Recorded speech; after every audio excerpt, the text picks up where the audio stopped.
Ha llegado la hora del cambio en democracia, de la revolución en democracia. A ella apuesto y por ella me entrego a ustedes, sabiendo que al hacerlo me encuentro mucho más cerca de todos los peruanos. Muchas gracias.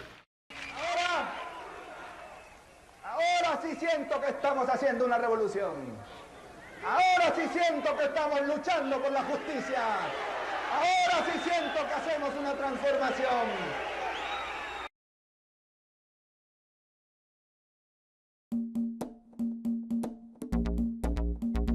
Alan Gabriel Ludwig García Pérez nació el 23 de mayo de 1949 en Lima. A sus 63 años ha sido presidente de la República en 2 periodos, en 1985 y en el 2006.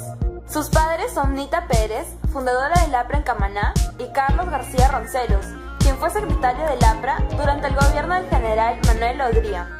Cursó sus estudios primarios y secundarios en el Colegio Nacional José María Eguren del distrito limeño de Barranco. A su corta edad, Alan descubre el poder que tenían las palabras, lo cual le valió varios premios escolares en oratoria. Su destacado verbo le sería útil al iniciarse como militante aprista. El compañero Alan García es de una clase humilde. Recordemos que él cuando nace, su padre estaba preso por persecución política de aquellos años de la dictadura de los gobiernos. Su madre, humilde, profesora. Y él nos contaba que para poder subsistir, aún se acuerda de su infancia, él veía que su madre lavaba ropa para poder alimentarlo a él y a sus hermanos. Desde pequeño, Alan frecuentaba la Casa del Pueblo, sede principal del partido aprista, donde recibía tratos de Víctor Raúl Haya de la Torre, a quien consideraba como un padre. Entra la juventud aprista peruana en relación a ese sentimiento que unía al padre con Haya de la Torre. Recordemos que Haya de la Torre fue un hombre exiliado, estuvo fuera del país, los apristas como el padre Alan García estaban presos. Ahí nacen y lo forman en parte de la juventud a Alan García. En 1965 cursó estudios en la Universidad Católica del Perú y en 1971 recibió su título en leyes en la Universidad Nacional Mayor de San Marcos. Tiempo después se mudó a Europa. Ahí asistió a la Universidad Complutense de Madrid, en donde completó su tesis en ley constitucional. Al terminar sus estudios, contrajo matrimonio con Pilar Nores, a quien conoció en un seminario en Madrid. Previamente, a los 22 años, ya había estado casado con Carla Buscaglia.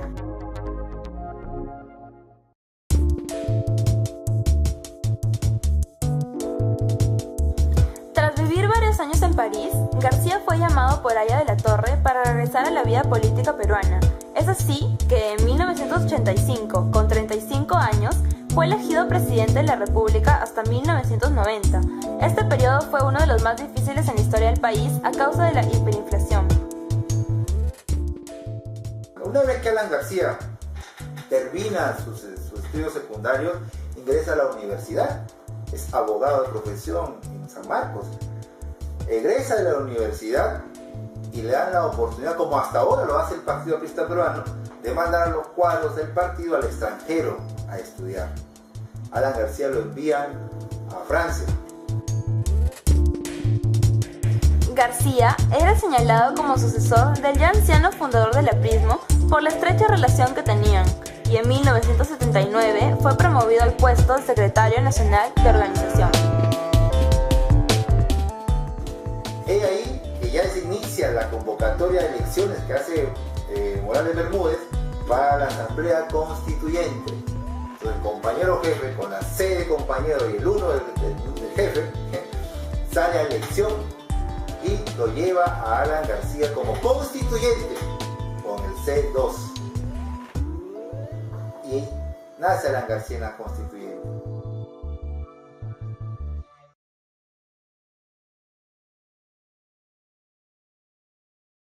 Ha llegado la hora del cambio en democracia, de la revolución en democracia.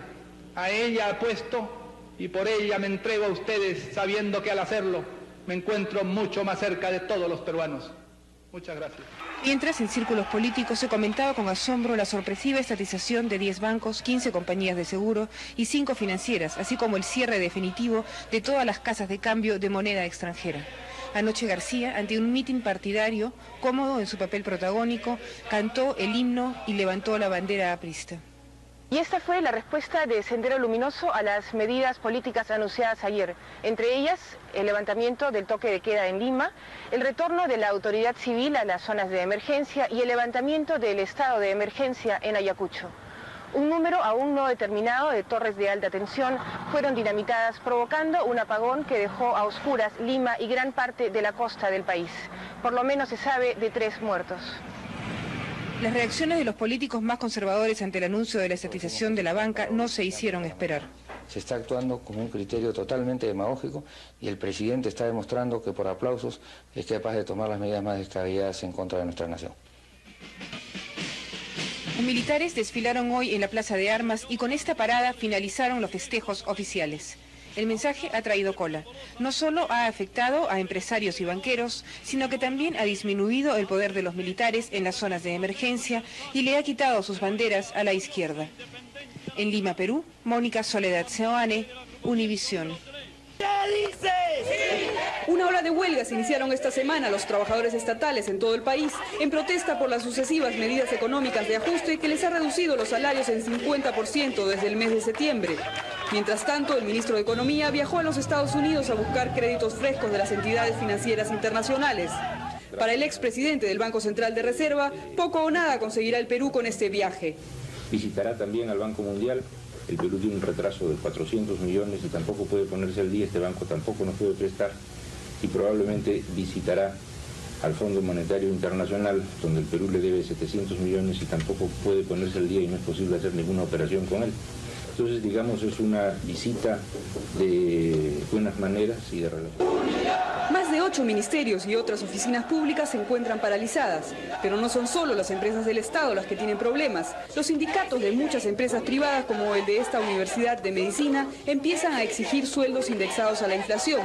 Por esta razón, estos trabajadores se han declarado en huelga de hambre. Ya no podemos más, la situación económica del país nos está matando, ¿no? Para todos ellos, y con mayor razón para los que ganan el sueldo mínimo de $15, ir al mercado es un reto. ¿Cómo lograr que el sueldo alcance hasta fin de mes? Los precios se han disparado. Esta leche enlatada aumentó 5 veces su precio en un año. Por eso, la gente de menores recursos amanece haciendo colas para adquirir la leche en polvo subsidiada que distribuye el gobierno, aunque no por mucho tiempo, porque este y otros subsidios serán eliminados en los próximos meses. Todo esto sucede en un país con más de 1.600% de inflación al año, que podría convertirse, según los observadores, en una hiperinflación, una deuda externa de $16.000 millones y reservas netas internacionales negativas de menos $300 millones, cifras alarmantes que habrían obligado al gobierno del presidente Alan García a deponer una actitud de enfrentamiento con el Fondo Monetario Internacional. En un ambiente de convulsión, de disturbios callejeros, la crisis política en el Perú se complica aún más con la ola de violencia desatada por el grupo guerrillero Sendero Luminoso y las bandas paramilitares, que en lo que va del año han causado no menos de 70 muertos. Con tan solo 36 años de edad, Alan García obtuvo la presidencia en las elecciones de 1985. Al pensar en el primer gobierno de García, se nos vienen a la mente términos como devaluación del INTI, recesión económica e hiperinflación. El primer gobierno de Alan García es quizá uno de los más nefastos de la historia del Perú. Y es uno de los más nefastos no solamente por el aspecto económico, que fue una calamidad total, sino porque en lo social, en lo político y también en esa lucha interna que tuvimos con el terrorismo, Alan García nunca estuvo a la altura de lo que realmente se necesitaba. Uno, para actuar como país, pero dos, para actuar con un Estado que trabaje firmemente, pero a la vez sea respetuoso de los derechos humanos. Si bien la economía del país creció en un 10%, los buenos tiempos no duraron mucho. La política económica de García incluyó un estricto control del tipo de cambio y sobre emisiones de moneda. Se limitó el pago de la deuda externa al 10% de los ingresos que por exportaciones obtenía el país. Esto ocasionó que el FMI declare al Perú como inelegible en 1986. Nos aislamos de la comunidad internacional, en lo económico optamos modelos que no nos llevaban a ningún lado y eso lo único que hizo fue convertirnos en parias del sistema internacional. Una decisión determinante de García fue la estatización de la banca. Se vivió una época de hiperinflación de 1.722% en 1898 y 2.775% en 1989. Los precios de los abarrotes aumentaban su precio de un momento a otro. La deuda externa fue uno de los temas más complicados junto a la privatización de la banca en el aspecto económico, y estuvo bastante mal manejada. Cuando tú le debes a alguien, tú no le puedes decir, diríamos, porque a ti se te ocurre, sabes que a partir de hoy te voy a pagar solo lo que yo pueda o lo que yo quiera, que fue más o menos lo que hizo Alan García. Entonces le digo, ¿sabes que a partir de hoy le voy a pagar lo que yo pueda o lo que yo quiera? Obviamente quien te presta plata tiene que reaccionar frente a eso.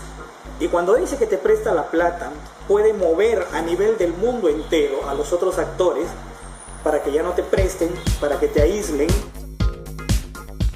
García no controló el aumento del terrorismo, problema que venía desde el periodo de gobierno de Belaúnde Terry. El Estado no se encontraba preparado ni logística ni estratégicamente contra las acciones de Sendero Luminoso. Un hecho bastante recordado es la matanza del Frontón, una cárcel en el Callao. En ella se encontraban reclutos senderistas. Para huir, armaron un motín y García, para aplacar el levantamiento, envió militares del ejército de la Marina. Murieron 300 personas, entre ellas militares e inocentes. García fue acusado por ir en contra de los derechos humanos. Mientras tanto, aunque la guerrilla de Sendero Luminoso no está ganando la guerra que ya le ha costado 13.000 muertos al Perú, en opinión de los expertos, controla 1/3 de las zonas rurales y estaría avanzando en su objetivo de impedir la realización de las elecciones. En Lima, Perú, María Luisa Martínez, Univisión.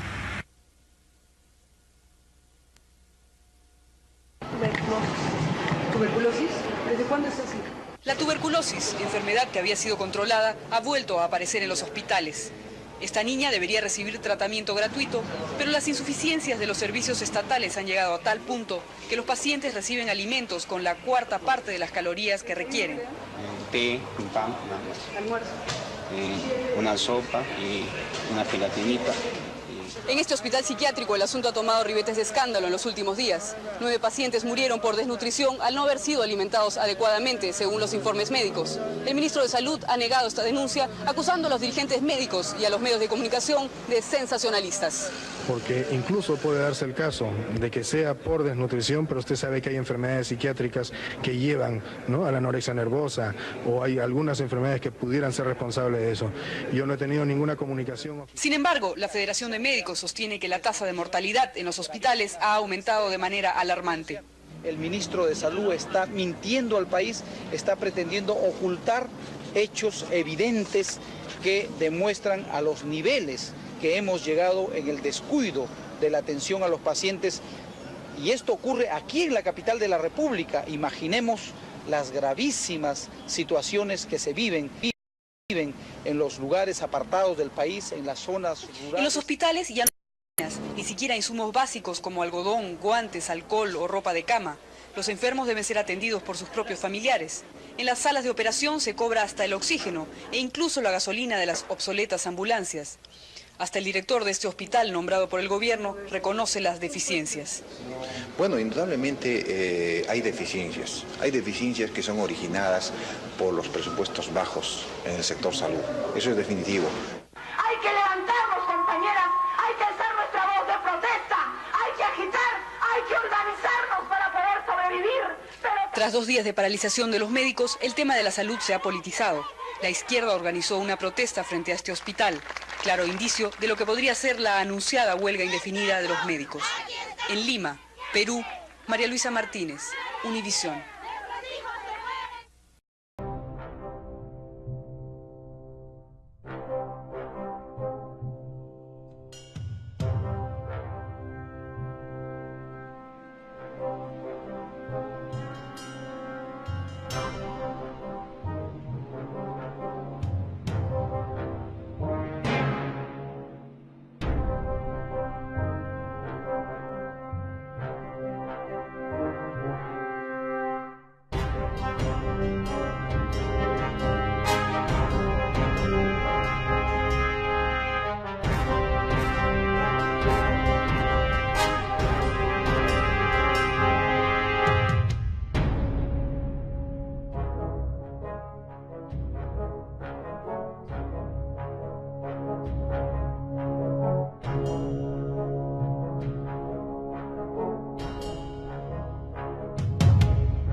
Continuaron en Lima los servicios fúnebres del diputado de izquierda Heriberto Arroyo, asesinado presuntamente por un comando paramilitar anticomunista. El atentado ocurrió en el distrito de Chaclacayo, 35 kilómetros al este de Lima, luego de que el diputado y su esposa dejaran a sus hijos en la escuela. Yo solamente salí, escuché los balazos, fueron dos, salí y lo vi al señor que lo habían disparado por la parte del carro de atrás y el señor manejó hasta ahí es donde se ha quedado. Arroyo murió cuando era trasladado a esta clínica particular. Hasta aquí llegaron parlamentarios del Frente de Izquierda Unida. Con el diputado Arroyo suman 4 los dirigentes de Izquierda Unida asesinados en la última semana. También llegaron miembros del gobierno. En opinión del ministro de Energía y Minas, la guerrilla de Sendero Luminoso sería la responsable de esta muerte. Naturalmente, no creo que exista aquí otra clase de grupos que hayan querido matar a un diputado que no ha hecho daño a nadie, que luchaba por su pueblo, que era un hombre que representaba los intereses campesinos. La policía ha repartido ya el identikit del asesino y la izquierda culpa a un comando paramilitar anticomunista integrado por fuerzas de choque del gobierno. El hecho de que a mi oficina hacia las 11 de la mañana ha llamado una mujer, voz de mujer, indicando de que esta es una acción de Rodrigo Franco y no de Sendero Luminoso, y dirigida a cerrar el paso a algunas investigaciones sobre irregularidades o corrupciones que el diputado Arroyo estaría investigando. Todos los partidos participaron en el homenaje póstumo. El diputado Arroyo es el primer parlamentario asesinado en la guerra. Luego de este crimen se agrava la situación del gobierno. El gabinete tendría que renunciar, aunque esto tendrá que esperar a que terminen los días de duelo. Que suscita la protesta más encendida y el más profundo dolor. Si se confirma que los autores de esta muerte fueron miembros de un grupo paramilitar vinculado al gobierno, la respuesta de la izquierda podría ser también violenta. Comenzaría así una nueva etapa, con la aparición de nuevos grupos armados, además de Sendero Luminoso, el Movimiento Revolucionario Tupac Amaru y las Fuerzas Armadas, todos ellos enfrentados entre sí, lo que los analistas empiezan a llamar la libanización de la guerra. En Lima, Perú, María Luisa Martínez, Univisión.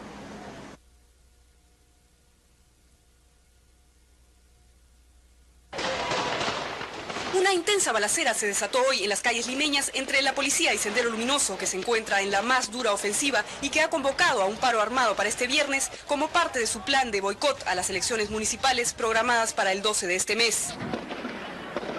A esta céntrica plaza ubicada en el distrito de La Victoria llegaron todos los cuerpos especializados en la lucha antisubversiva y en un desordenado operativo disparaban en todas direcciones. En una de las acciones más audaces realizadas hasta el momento por el grupo maoísta Sendero Luminoso, alrededor de 200 militantes de esta agrupación realizaron una marcha a escasos 200 metros de una estación policial. Sendero Luminoso había convocado a los familiares de sus muertos para luego dirigirse al cementerio con banderas rojas y propaganda de esa agrupación cuando llegaron efectivos de la central de radiopatrullas. De la vuelta me vinieron disparándome. El resultado hasta el momento, 11 manifestantes muertos, un número no determinado de heridos y 40 detenidos. La policía no informó de bajas en sus filas. Ha sido un intento de realizar un acto público, cosa que no podemos permitir en nuestro país, en donde pues reina, yo creo, un Estado de Derecho. Sendero Luminoso había provocado a la policía asesinando a un oficial y un sargento. Y la izquierda legal también estuvo en el blanco. Un dirigente textil fue asesinado ayer por la guerrilla. Todo esto como parte de un plan para atemorizar a la población, para que se pliegue al paro que han convocado para este viernes. Bueno, nosotros, digamos, la convocatoria al paro armado en su totalidad, los trabajadores rechazamos, digamos, la actitud. Hasta ahora, muy pocos en Lima atendían a las amenazas de Sendero Luminoso. Habrá que ver cómo responden las fuerzas políticas luego de esta ofensiva. En Lima, Perú, María Luisa Martínez, Univisión.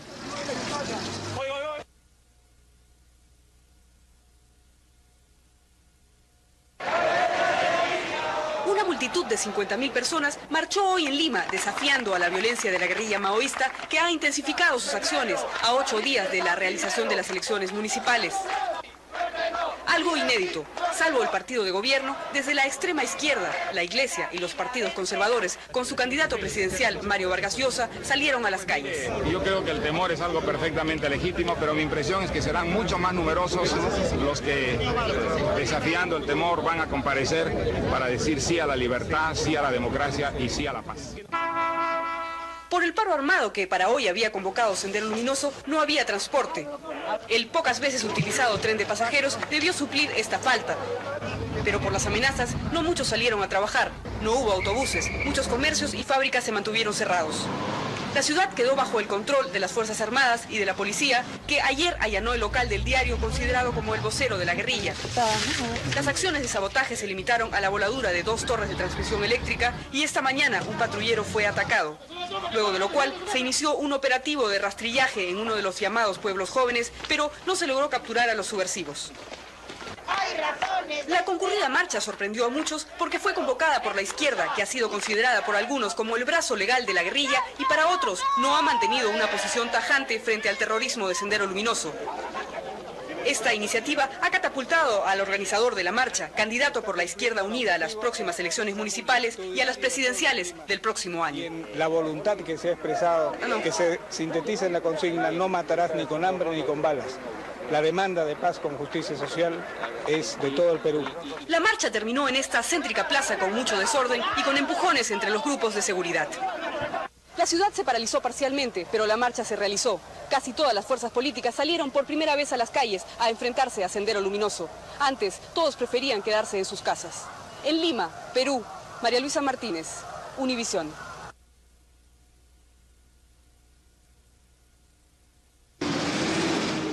A 2 días de las elecciones municipales se mantiene en Lima un férreo control militar tras la creciente ofensiva de Sendero Luminoso. Fuerzas combinadas del ejército y la policía realizan operativos de rastrillaje a diario. La vivienda universitaria de San Marcos fue nuevamente allanada luego de un atentado dinamitero en la Sociedad Nacional de Industrias realizado por el guevarista Movimiento Revolucionario Tupac Amaru, que se ha sumado a la ofensiva de la guerrilla. La policía encontró en las inmediaciones de la universidad un automóvil con revólveres y bombas de fabricación casera. Desgraciadamente no hay ninguna captura. La Facultad de Medicina también fue acordonada por el ejército, mientras fuerzas especializadas de la policía, entrenadas en la lucha antisubversiva, registraban a los estudiantes. ¿De qué le sabe ese comandante Río? Que siempre para fregando la paciencia, echándoles gas, echándoles agua. Todos los indocumentados fueron detenidos. La militarización no es solo en la capital. Otras 3 provincias del departamento de Lima han sido declaradas en estado de emergencia y en 3 capitales en la Sierra Central se ha decretado el toque de queda. Los mítines partidarios han sido escasos. Que el Perú solo tendrá paz con justicia social y que la justicia social es el único camino para llegar a la paz. Allí también se ha reflejado el clima de tensión a través de los recelosos cuerpos de seguridad de los candidatos. La propaganda se realiza fundamentalmente en la televisión. Este es el candidato que encabeza las encuestas. Necesitamos una oportunidad. Y yo creo que esa oportunidad el país no las quiere dar.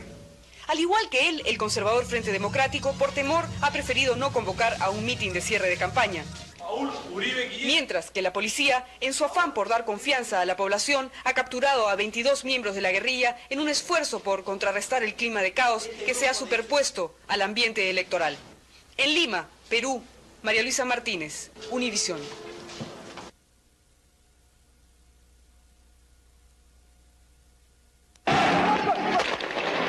Estos trabajadores de la empresa metalúrgica estatal Morabeco defienden cuerpo a cuerpo su puesto de trabajo. Ellos prefieren enfrentarse a la policía en las calles antes que aceptar que el gobierno cierre la fábrica en la que trabajan, la cual está en la quiebra. Entonces lo que en estos momentos queremos es de que la empresa sea reflotada, el gobierno ponga un capital de trabajo para poder seguir fabricando los productos de esta fábrica. La policía, enfrascada en la lucha antisubversiva, parece tener carta blanca para utilizar armas de fuego, incluso en contra de los trabajadores.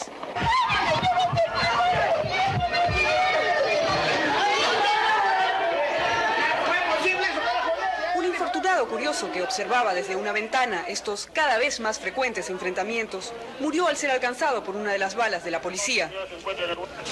La violencia también llegó hasta la empresa privada. En el local de la Confederación de Empresarios Privados, el guevarista Movimiento Revolucionario Tupac Amaru colocó una carga dinamitera. Este grupo armado culpa a estos sectores de la crisis económica. Pero todos culpan, sobre todo, al gobierno. Ahora cuesta 42.890. 42.000. ¿Y cuánto estaba anteriormente? 11.648. O sea, de 11.000 a 40.000. El criticado ministro de Economía, para intentar levantar su imagen, salió a los comercios a enfrentar personalmente a aquellos que elevan injustificadamente sus precios, a los que esconden los alimentos básicos, y recorrió las casas de cambio de moneda extranjera buscando frenar la incontenible alza del dólar norteamericano. Lo que debo decir, lo reitero aquí, es que el Perú tiene 1.400 millones de dólares en activos totales, que tenemos reservas suficientes, que tenemos 300 millones de dólares mensuales en exportaciones, que significan ingreso de divisas, y que no tiene por qué haber estas presiones especulativas. Pero no lo consiguió. En las calles, el dólar del mercado negro sigue subiendo. Terminada la fiebre electoral de las últimas semanas, la crisis económica resurge y junto con la violencia se convierten en los problemas que ponen en riesgo la estabilidad del país en los 8 meses de gobierno que le quedan al presidente Alan García. En Lima, Perú, María Luisa Martínez, Univisión.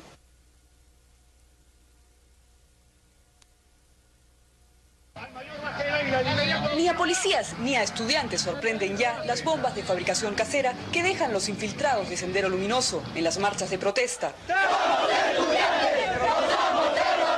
Las universidades estatales están nuevamente con amenaza de cierre por falta de presupuesto y los grupos armados tratan de sacar partido del descontento de los universitarios.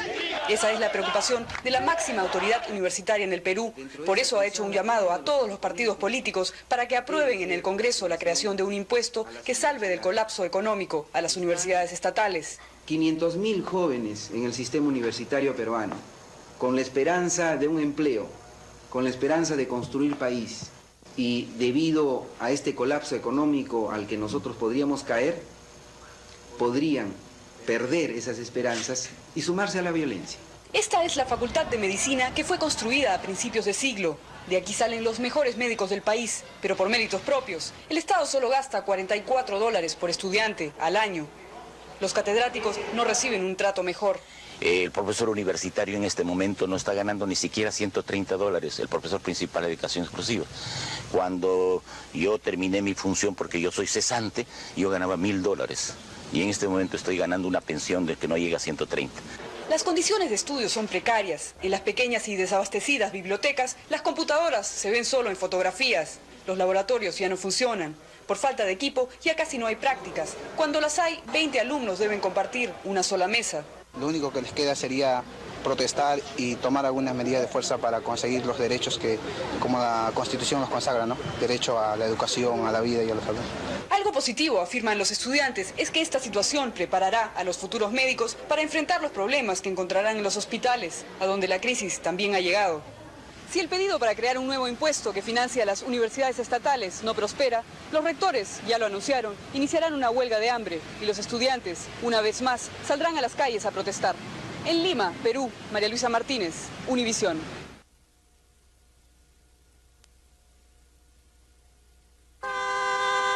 Este camión es el más esperado y el más odiado en el verano. La empresa estatal del agua no llega hasta aquí y los pobladores de estos barrios, los más pobres de Lima, deben pagar pequeñas fortunas por un poco de agua. Y nosotros tenemos que padecer ya cuando vienen a 3 días, la gente todos corren y no nos quieren dejar el agua. A veces pasa hasta una semana sin agua. Una oficina de quejas funcionaría muy bien aquí. No hay nada. Y para pagar 15, 20 millones. Y de agua, luz, no hay. Y quiero saber cuánto gastamos. Las señoras protestan además por la falta de luz, porque los niños se deshidratan y porque deben caminar varios kilómetros en el arenal para buscar unos baldes de agua.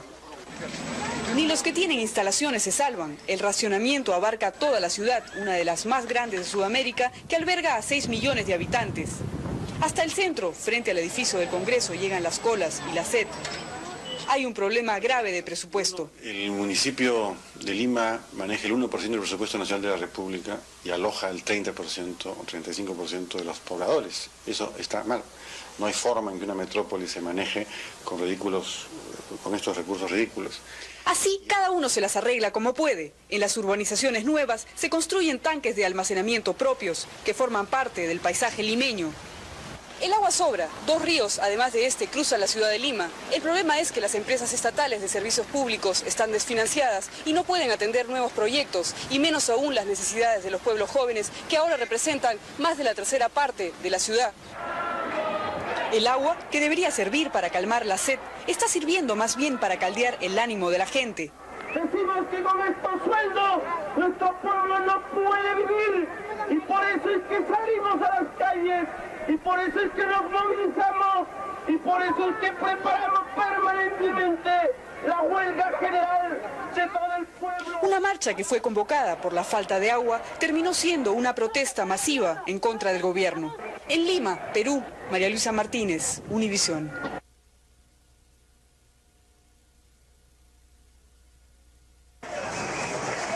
Analistas y políticos hablan de la posible quiebra del Estado peruano en vísperas de las elecciones generales, cuando el clima de violencia callejera y de huelgas es constante en lo que va del año.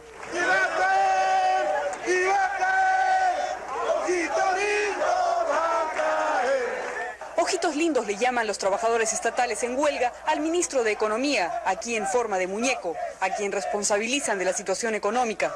Él ha contribuido al clima de caos, reconociendo que la caja fiscal no da para más y que no puede haber aumento de sueldos, pero insiste en culpar de la crisis a otros. Así que cuando se hable de inflación, señora, aprendamos a reconocer, el que vende los productos es un empresario, y si ese empresario trabaja con márgenes inusuales de ganancia, por expectativas, por costo de reposición o por lo que sea, quien está atentando contra el bolsillo del pueblo son los grandes empresarios.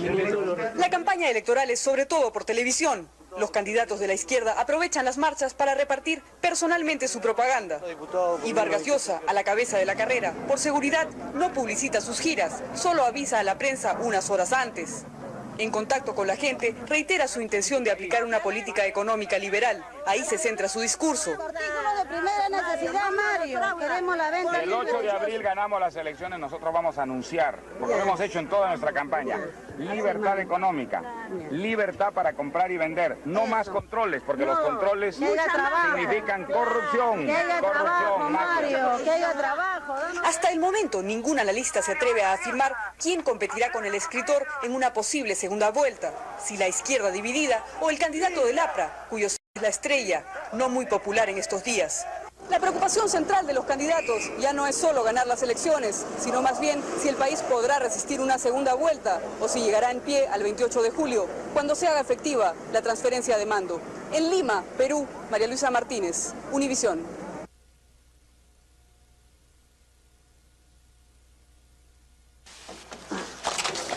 Toda la atención se ha centrado en esta casa, desde donde cómodamente se construyó a lo largo de un año el túnel que sirvió para escapar al jefe y a otros 47 miembros del movimiento revolucionario Tupac Amaru. Policías e investigadores han sido los únicos en poder ver el forado de 1,5 metros. Los policías encargados de la seguridad del penal han sido detenidos. Pero las críticas al gobierno han sido muy duras. Los diarios de oposición incluso hablan de vínculos del presidente Alan García con el líder del movimiento revolucionario Tupac Amaru, Víctor Polay Campos. Ellos fueron compañeros de estudios. Que el padre de Víctor Polay fue fundador del APRA y que un ministro de Estado sea su hermano político es muy sospechoso, según el diputado conservador Alberto Borea. Lo grave es pues que cualquier atentado de estas personas de aquí en adelante pues son vidas que van a tener que recaer sobre los hombros de García Pérez y los hombres que están en el gobierno. El MRTA asesinó al ministro de Defensa en enero pasado y tras esta fuga los militares peruanos estarían, por decirlo menos, muy descontentos. Más aún, cuando Alan García ha respaldado a la policía y al ministro del Interior, quien, según los partidos de oposición, debería haber renunciado. Unas son de cal y otras de arena, pero lo que importa es mantenerse firmes, no dejarse amilanar. Que otros retrocedan, se acobarden, se escandalicen, se amilanen, es su problema. Algunos observadores han considerado que hablar de vinculaciones del gobierno de García con esta fuga es descabellado porque es su imagen la más perjudicada a pocos días de terminar su mandato. Él entregó 400 nuevos patrulleros a la policía, como queriendo cerrar con broche de oro su gestión. Pero estos patrulleros difícilmente podrán tranquilizar a los peruanos que siguen escandalizados tras la fuga masiva. Por el contrario, muchos piensan que el gobierno que sale estaría entregando en las manos del próximo presidente, Alberto Fujimori, una bomba de tiempo.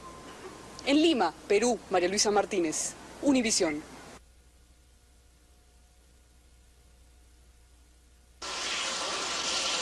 Durante los 5 años de su gobierno, al presidente Alan García no le faltó humor ni cualidades artísticas. Pero muchos opinan que esto no le sirvió para resolver los problemas de su país. En Lima, los enfrentamientos entre la policía y los grupos armados continúan a pocas horas para la transferencia de mando. Y al interior del país se han intensificado los combates con el ejército. 60 personas habrían muerto en las últimas 48 horas. De 18.000 muertos en 10 años de guerra, la mitad perdieron la vida durante este gobierno. Las acciones de sabotaje y la sequía han dejado a las principales ciudades sin luz y sin agua.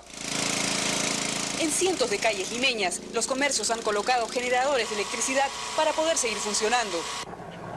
La lucha contra el narcotráfico tampoco ha sido exitosa. Los cultivos de hoja de coca han aumentado por lo menos en 100.000 hectáreas en los últimos 5 años.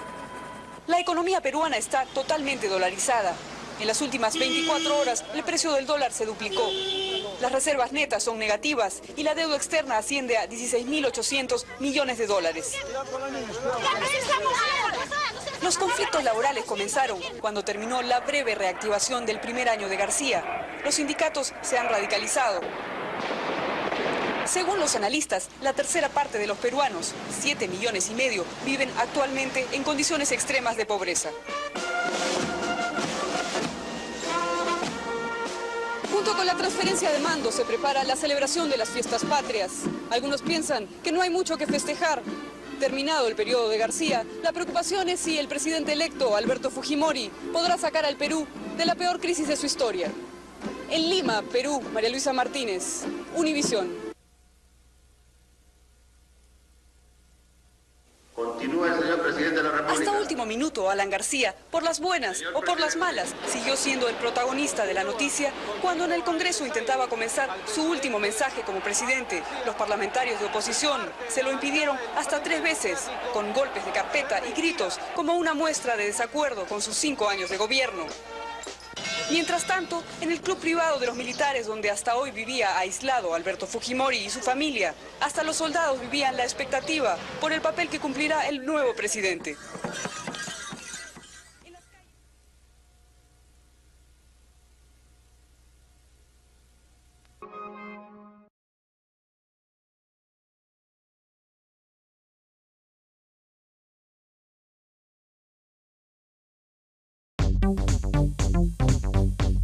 El 5 de abril de 1992, Fujimori dio el autogolpe.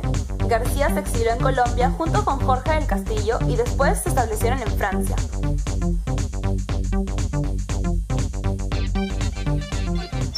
Ahí es donde en una oportunidad el presidente le da la facilidad de ese país a que salga asilado a Francia. Y ahí en Francia él nos contaba que se dedicaba a la venta de cortinas. Entonces, para una forma de hacer su vida, y tuvo el apoyo del presidente de Francia, le ayudó mucho en esa época difícil. Ahí prácticamente vio nacer a su hijo Alan Simón. Durante 1993 y el 2001, no participó activamente en la política peruana, solo para la publicación de algunas obras sobre su primer gobierno y para denunciar la violación de derechos humanos durante el gobierno de Fujimori. Tuvo unas cuantas inversiones en la televisión y radios peruanas desde Colombia.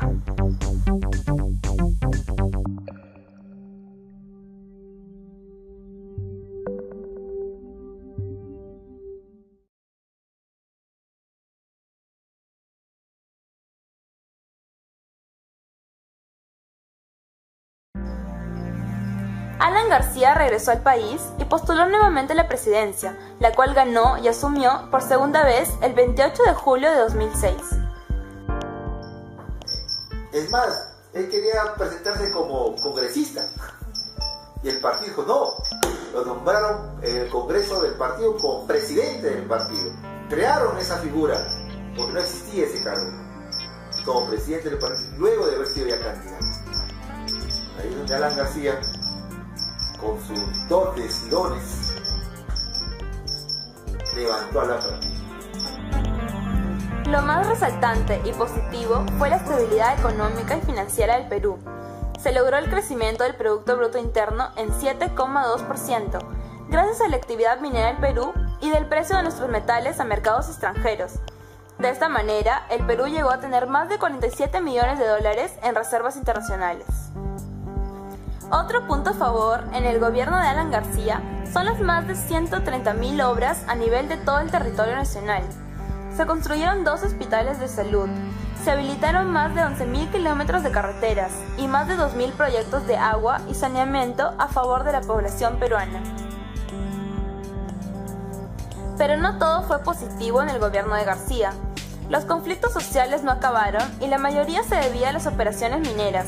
En este periodo, sucedieron cerca de 100 muertes por distintos eventos de represión policial militar y en enfrentamientos con comunidades. Él ha dirigido una carta al pueblo aprista y no aprista, en donde, apoyado por los secretarios regionales de todo el Perú, piden la renovación de los cuadros dirigenciales del APRA.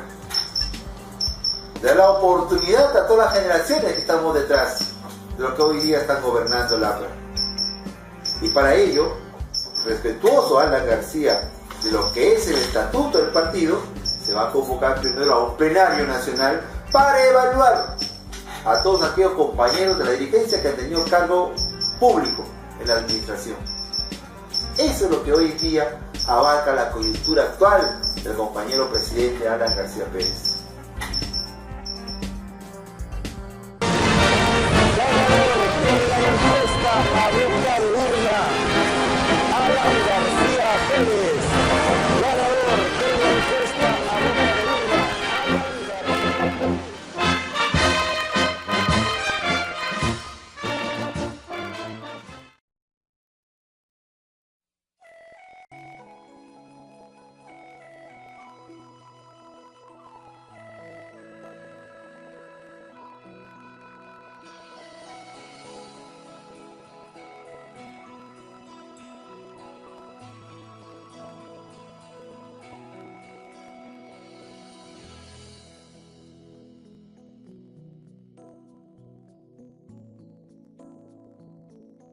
En tanto, Kilder Fuentes, dirigente peruano del Partido Demócrata, sostuvo que el TLC representa oportunidades y riesgos que tanto Estados Unidos y el Perú deben saber manejar en medio de la crisis internacional. Indicó que en el caso peruano es necesario que el gobierno implemente subsidios al sector agrícola para disminuir los efectos del proteccionismo americano.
¿Cuál es la importancia de estar aquí en San Luis? Que estamos muy cerca de la obra y por lo tanto el trayecto, ven 4 vigas que se van colocando de esta forma. Cada una de esas vigas pesa las 23 toneladas que les comenté y tiene los 20 metros de largo y ahora con grandes grúas las vamos colocando, trabajamos día y noche. Esto significa que la obra va caminando al ritmo previsto y que vamos a tener en junio del próximo año el tren eléctrico funcionando. El total de público beneficiado es cercano a los 3 millones de personas. La idea es que en un primer momento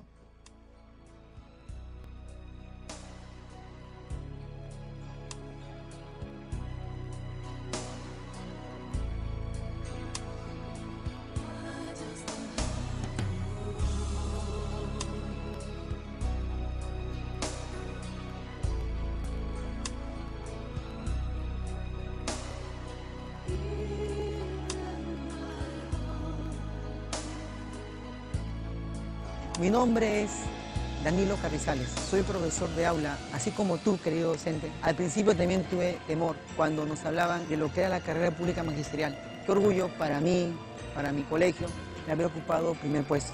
Nosotros, los profesores, somos uno de los pilares más importantes. Tú eres como yo.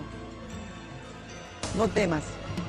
Esto es por el bien de la educación de nuestro país. El gobierno mejora la educación. El Perú avanza.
Estoy cansado de tener que verme bien. Yo solo quiero ser, no pretender ser alguien que no soy. Quiero saber lo que es vivir, quiero sentir. Pasa el presidente y atrás, con dos miembros de seguridad atrás, ya se quitan el cordón. Yo le digo, corrupto. El presidente, muy sonriente, la agarra, se voltea y grita, ¿quién fue? Pero caminando en regreso. Él regresa caminando, su seguridad vienen corriendo, a trote, a paso de trote. Y uno se me pega en mi delante. Sabía que había sido yo. Y ahí el presidente, que estando atrás de él, me mete un manotazo que yo pude ver, pero que no pude reaccionar, visto que tenía un miembro de seguridad en su delante, con las manos semi levantadas para sostener mi mano para cualquier circunstancia. Quiero tocar algo real y volar desde la alta sociedad.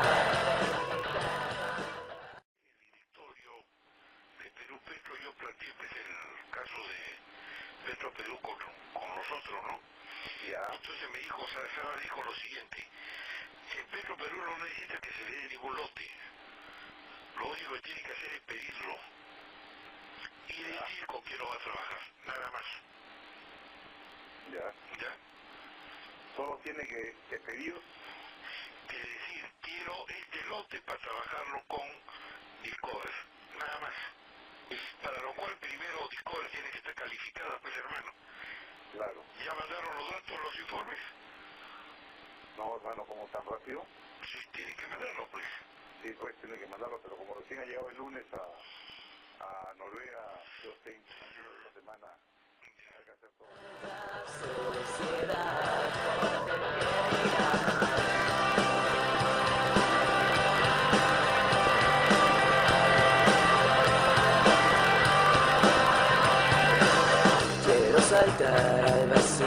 Vivo sin pensar qué pasará, qué será de mí. Dejando todo lo que tengo atrás y encontrar mi libertad. Oiga, cuerpo a tierra, balazo.